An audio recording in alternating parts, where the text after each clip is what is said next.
Hello दोस्तों, तो स्वागत है हमारे चैनल पर। तो दोस्तों, कक्षा 12 का विषय हिंदी, जो कि प्रश्न उत्तर जिला है, मतलब कि प्रश्नों के उत्तर है। ठीक है, यह बोर्ड की दृष्टि से है। एकदम समझ लीजिए कि आपको ये 10 में 10 नंबर आपको दे कर ही जाएगा टिपिकल से। ठीक है, तो इसमें टिपिकल सारे टिपिकल आपको फंस जाएंगे। एकदम समझ लीजिए कि इम्पोर्टेंट है एकदम। तो इसको ध्यान से पढ़िए। देखिए पहला प्रश्न क्या दिया है। पहला प्रश्न दिया है कि आचार्य भरत ने सर्वाधिक सुखात्मक रस किसे माना है। सुखात्मक मतलब सूखा, सूखा रस मतलब हास्य रस को। जब हास्य होगा तो आप सूखा ऐसा महसूस होगा। तो आचार्य भरत ने सर्वाधिक सुखात्मक रस किसे माना है, तो हास्य रस को। ठीक है, अगला प्रश्न देखिए। अगला प्रश्न दिया है कि शांत रस का स्थायी भाव क्या होता है, निर्वेद। शांत रस का स्थायी भाव निर्वेद होता है। अगला प्रश्न देखिए। अगला दिया है कि जहाँ उपमेय में उपमान की संभावना की जाए वहाँ अलंकार होता है। तो जहाँ पे उपमेय में उपमान की संभावना की जाए वहाँ पर रूपक अलंकार होता है। ठीक है, जहाँ पर उपमेय में उपमान की अभेद रहित जहाँ पे उपमेय में उपमान की अभेद रहित आरोप किया जाता है वहाँ पे उत्प्रेक्षा अलंकार होता है। ठीक है, तो अगला प्रश्न देखिए। जहाँ उपमेय में अनेक उपमानों की शंका होती है वहाँ कौन सा अलंकार होता है, तो वहाँ संदेह अलंकार होता है। आगे देखिए। काली घटा का घमंड घटा में कौन सा अलंकार है। काली घटा का घमंड घटा यमक अलंकार है। कैसे, तो यमक अलंकार क्या कहता है, यमक अलंकार ये कहता है युग्म या यमक का मतलब होता क्या है, युग्म या जोड़ा। मतलब एक ही शब्द दो बार आए किंतु उनके अर्थ अलग अलग हो। तो यहाँ पे काली घटा का घमंड घटा मतलब ये काली घटा, घटा मतलब क्या होता है, बादल। तो काले बादल का घमंड घटा। ठीक है, तो ये हो गया यमक अलंकार। आगे देखिए। छठे नंबर देखिए। दोहा और सोठा किस प्रकार के छंद है। तो आप लोगों को सभी लोग को पता है कि दोहा और सोठा अर्धसमात्रिक छंद है। ठीक है, अगला प्रश्न देखिए। चौपाई छंद की विशेषताएं। चौपाई छंद की विशेषता क्या है, तो आप लिखेंगे कि दोनों चरणों में 16 मात्राएं, चरण के अंत में 2 गुरु वर्ण होते हैं। ठीक है, दोनों चरणों में 16 मात्राएं, चरण के अंत में 2 गुरु वर्ण। ठीक है, अगला प्रश्न देखिए। आठवां अध्याय है कि कुंडलियां छंद किन 2 छंदों से मिलकर बना है। तो कुंडलिया छंद दोहा और रोला से मिलकर के बना है। ठीक है, आगे देखिए। 9 क्वेश्चन क्या दिया है। 9 वाला दिया है कि थोड़ा जानने वाला क्या होता है, वो अल्पज्ञ होता है। ठीक है, थोड़ा जानने वाला अल्पज्ञ। 10 नंबर देखिए। किसी दूसरे के स्थान पर काम करने वाला क्या होता है, स्थानापन्न। उसे क्या कहते हैं, स्थानापन्न, किसी दूसरे के स्थान पर काम करने वाला। ठीक है, अगला देखिए 11 नंबर। किसी भी पक्ष का समर्थन न करने वाला, निष्पक्ष। ठीक है, किसी भी पक्ष का समर्थन न करने वाला निष्पक्ष। जिसे काटा न जा सके उसे क्या कहते हैं, अकाट्य। ठीक है, 12वां नंबर दिया है जिसे काटा न जा सके अकाट्य, और जिसे काटा जा सके उसे काट्य कहते हैं। ठीक है, देखिए अगला क्वेश्चन देखिए। अगला दिया है 13 नंबर। 13 नंबर दिया है कि जिसकी आशा न की गई हो, जिसकी आशा न की गई हो अप्रत्याशित, और जिसकी आशा की गई हो उसे प्रत्याशित कहते हैं। ठीक है, अगला देखिए 14 नंबर। जो कभी जन्म नहीं लेता, जो कभी जन्म नहीं लेता अजन्मा। ठीक है, 15 नंबर दिया है पीने की इच्छा रखने वाला पिपासु। और 16 नंबर दिया है जो पहले कभी ना हुआ हो अभूतपूर्व, और जो पहले कभी हुआ हो तो उसे भूतपूर्व कहते हैं। ठीक है, और जो पहले कभी ना हुआ उसे अभूतपूर्व। ठीक है, आगे देखिए। 17 नंबर दिया है जिसने अपने इंद्रियों को जीत लिया उसे क्या कहते हैं, जितेंद्रिय। ठीक है, अगला देखिए। 18 नंबर दिया है जो कठिनाई से समझ में आए उसे दुर्बोध कहते हैं। मतलब जो कठिनाई से समझ में आए तो उसे दुर्बोध कहते हैं। 19 नंबर दिया है सीखा का पर्यायवाची। सीखा का पर्यायवाची क्या होता है, तो सीखा का पर्यायवाची होता है किरण और पुत्र। ठीक है, और 20 नंबर दिया है वर का पर्यायवाची। तो वहाँ पर होता है श्रेष्ठ उत्तम। ठीक है, श्रेष्ठ और उत्तम।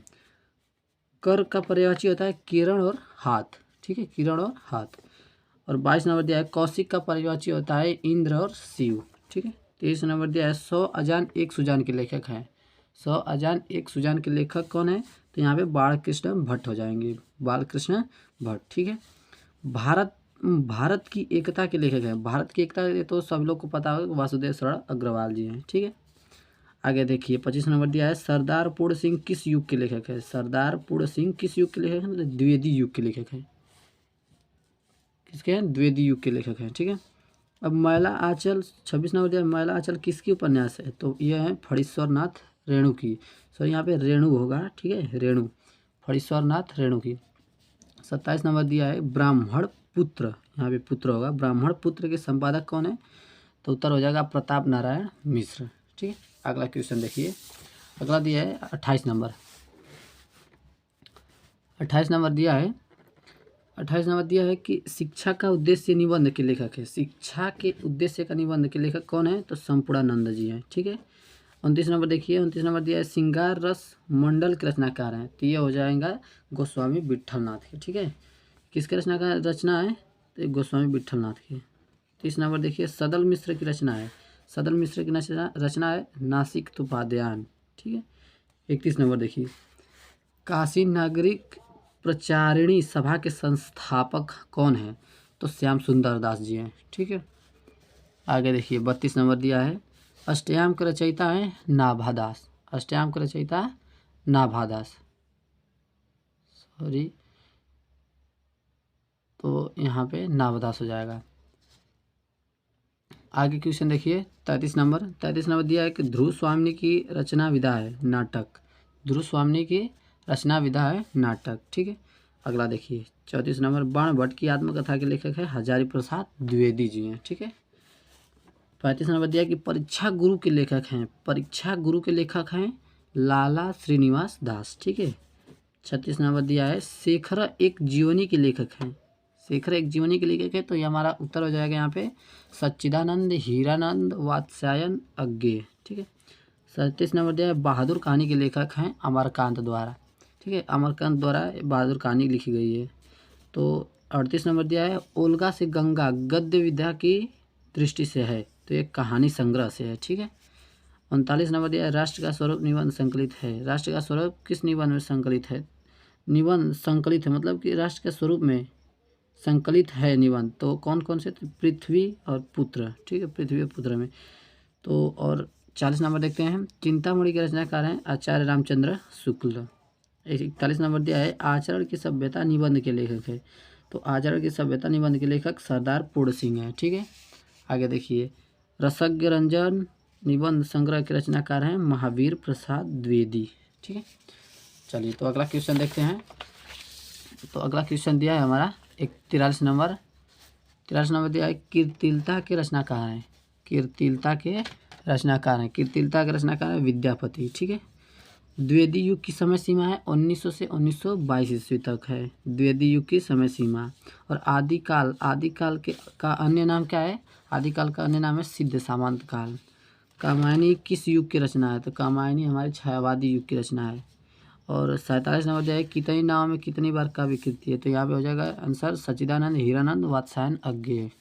और 48 नंबर दिया है नई कविता के कवि हैं सच्चिदानंद हीरानंद वात्स्यायन अज्ञेय, यह भी आंसर वही हो गया। ठीक है, और यहाँ पे 49 नंबर दिया है कि सुमित्रा नंदन पंत को ज्ञानपीठ पुरस्कार मिला था। तो सुमित्रा नंदन पंत को ज्ञानपीठ पुरस्कार मिला था चिदम्बरा पर। ठीक है, चिदम्बरा पर मिला था। और 50 नंबर दिया है कि हिंदी साहित्य का प्रथम कवि माना जाता है, किसे माना जाता है? तो हिंदी साहित्य का प्रथम कवि सरहप्पा को माना जाता है।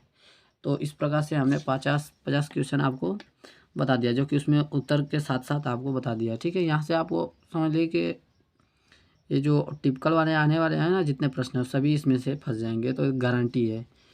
तो उम्मीद करते हैं कि आप लोग को समझ में आया होगा।